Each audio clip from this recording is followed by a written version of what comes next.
Let's talk about the theory aspects of investment appraisal and the international aspects of investment appraisal. तो international aspect का जो theory है, let us discuss that first. You often get questions on role of World Trade Organization, International Monetary Fund. ठीक है, तो एक बार let's get a quick understanding कि why do businesses think about expanding internationally? Because see, it gives them access to markets in different countries. अभी right now with so many trade related issues happening.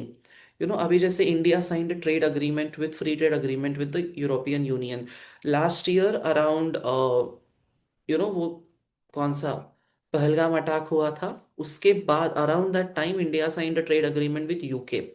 अभी USA के साथ भी कुछ हुआ है, so it gives you a bigger market to operate in. International trade increases competition in the domestic market, which ultimately benefits the customers. Why? Because the prices are reduced. When you cater to both home and international markets, you are naturally operating at a bigger scale, so you will get benefit of economies of scale. What is economies of scale? Saving in cost that can be achieved when your scale of production increases. And specialization, if a country specializes in producing the goods and services at which it is most efficient, it can maximize its economic output. I think with the free trade agreement with EU, the first thing everybody was talking about is that cars will be cheaper, right? Because Europeans are, of course, known for their expertise in car manufacturing, and now they can reach different parts of the world. Talking about trade barriers, I think you guys have been reading that in the news for in the recent past. One is quotas, imposition of a maximum number of units that can be imported. जैसे India में बैठ के what is the maximum number of units? Say, for example, the government of India says ki in 1 year you can import only 1,000 Ferraris, for example. That's an upper limit on number of units that can be imported. Tariffs are basically imposition of an import tax on goods being imported into the country. So if the United States imposes a tariff on Indian goods, क्या होता है? Let us say they imposed some tariffs on import of some masala packets. ठीक है? Earlier the tariff was 10%. So if the price is 100 rupees, to in of course, when you are selling it to that particular country, what is tariff? Imposition of an import tax. So if Shubh is in USA, he purchases one masala worth 100 rupees from India, he has to pay tariff of 10 rupees. So uske liye price becomes 110. Now if Donald Trump increases the tariff, what happens? He increases the tariff to 50%. So price of masala is 100, but uske upar he is basically putting a 50 ka tariff. So for Shubh now the price increases, and when the price increases, naturally he will be discouraged from buying goods from India. Exchange controls. Domestic companies wishing to buy foreign goods will have to pay in the currency of the exporter's country. So if there is a restriction on how much foreign currency can be bought or sold, those are exchange controls. Administrative controls is domestic government can subject imports to excess levels of administration, paperwork and red tape to slow down and increase the cost of importing goods.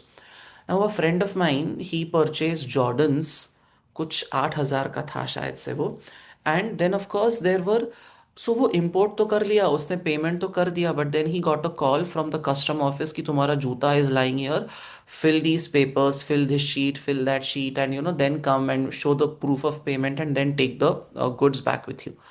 Now somebody might say कि 8,000 के shoes and 80,000 का headache, probably let's not do it. Those are administrative controls. And embargoes, prohibition of commerce and trade with a certain country.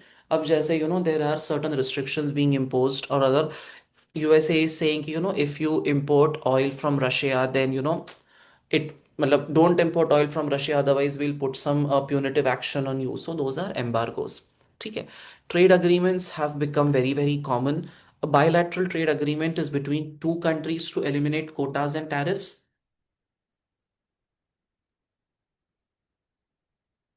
जैसे India and Brazil, for example, enter into a bilateral trade agreement. It is between two countries.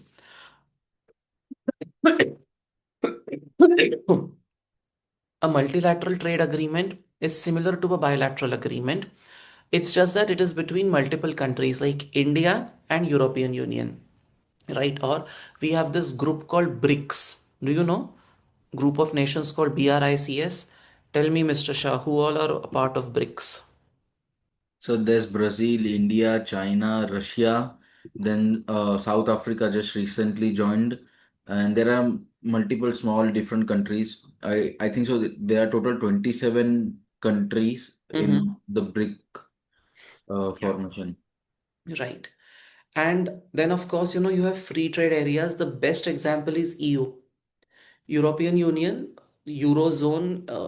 There is a free movement of people also because of the Schengen visa, right? And then, of course, between the European Economic Zone, movement of goods does not in.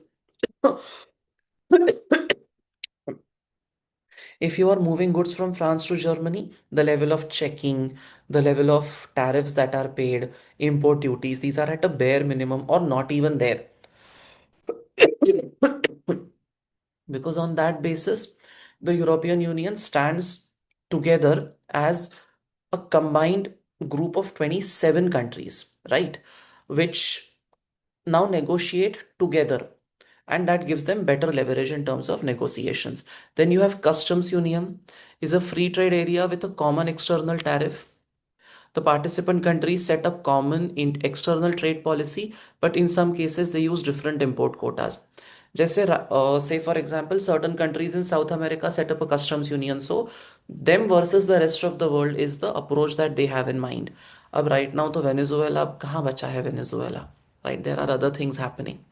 Then single market, economic community of West African states. I'm not well versed with that, but yes, single market ka another same example is European Union and economic unions where they end up adopting the same currency, which EU में जैसे EU में भी there is a eurozone and all countries in the eurozone have the same currency. When we were kids quite young, उस time पे we used to collect coins and notes. So France had a different currency, Germany had a different currency, but now they all use the euro, which is the common currency for all of these nations. ठीक है. Now the World Trade Organization and ये world trade organization exam के लिए पढ़ लो, but it is a complete sham. So Donald Trump does whatever he wishes to do, and the World Trade Organization does not interfere. The main objective behind setting up the World Trade Organization is to reduce the barriers to international trade. Get rid of measures like tariffs, quotas, and import duties, and make free movement of goods possible, facilitate trade agreements between different countries.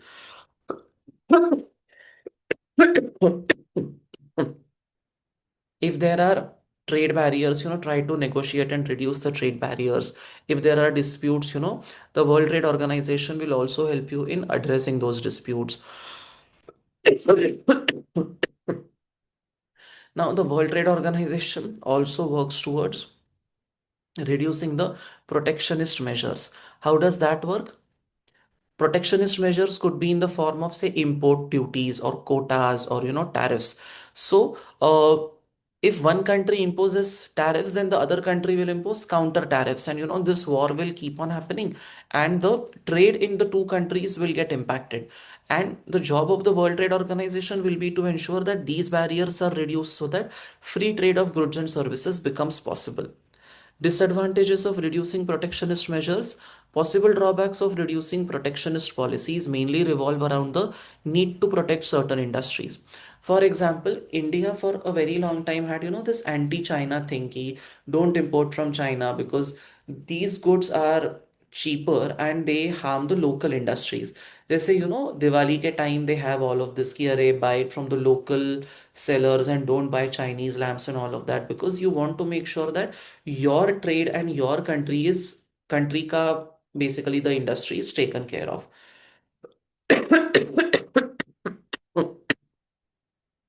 There is something known as dumping, and for that you have an anti-dumping policy. There are CA firms which specialize only in anti-dumping wala work. ठीक है. Now, what is dumping? Suppose a country like China, it is selling, say for example, those Diwali lights in China at 100 rupees. What they are doing is, in order to destroy the Indian market, they are selling these goods in India at 20 rupees, which is lower than their local rates also. The reason why they are doing is this is they want to capture the Indian market and make the Indian economy unstable or defunct. So if we realize that yes, this is what China is doing, that they are dumping goods in India at a very low price in order to capture the market, the World Trade Organization will, so India might impose an anti-dumping duty on the Chinese company, right? And the World Trade Organization will then interfere to make sure that this doesn't happen and the goods are not dumped and such a anti-dumping policy is, or anti-dumping duty is not levied. The next part is about international financial institutions, which is the International Monetary Fund, the World Bank, and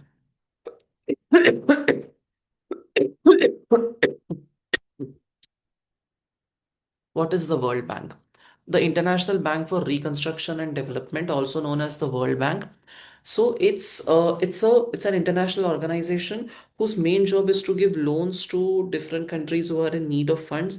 Say for example, today India wants to construct a huge dam, which is basically public sector spending, and India doesn't have the money to spend. So what India will do is it will take a loan from the World Bank and then make repayment over 20, 30, 60, whatever number of years. Okay. The International Development Association, which was established in 1960 to provide soft loans to the poorest of developing countries.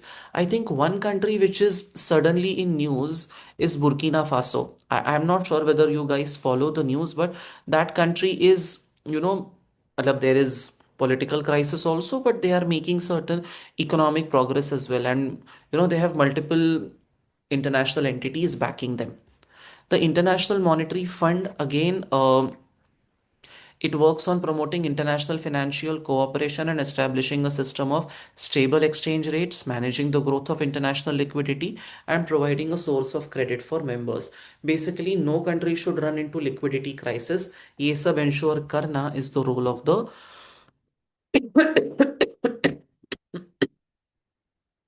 International Monetary Fund.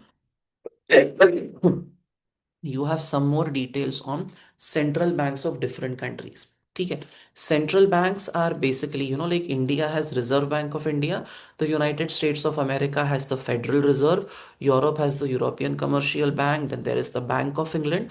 All of them perform a similar role, more or less. ठीक है. Fair enough. Are you with me, all of you?